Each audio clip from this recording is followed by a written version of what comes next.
Astagfirullahaladzim, Dirga. Adikku ki kok apane to, Ga? Dirga, kowe ngerti apa ora dina iki dina apa, Ga? Ngerti apa ora dina iki dina apa? Ngerti. Dina apa iki? Minggu. Masa Allah, Ga, Dirga. Mamamu ki kok arep telepon, Ga. Mamamu lek libur iki minggu iki kok telepon mesti goleki adikmu. Lah kok mau pacaki kaya ngono kuwi to, Ga? Ora kena dipercaya ya, Ga. Iki mau tak tinggal tak kon ngomong adikmu malah kok kaya ngono kuwi lho, Ga. Jojo. Mana teh kok lek dipacaki Kakak? Diapakne kuwi? He? Arep nyapa? Arep nyapa kaya ngono kuwi? Dipacaki piye?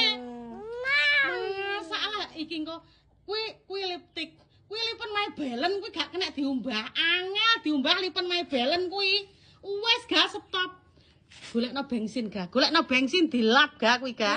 Kuwi engko lek mamang antek telepon adikmu sik kan aku sing ngajur ga dilok-lokne mamamu. Jojo. Mana teh kok lek dilipeni kakak iki?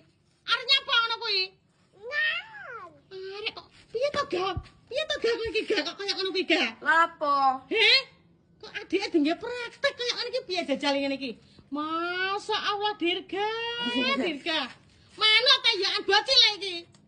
Arek kok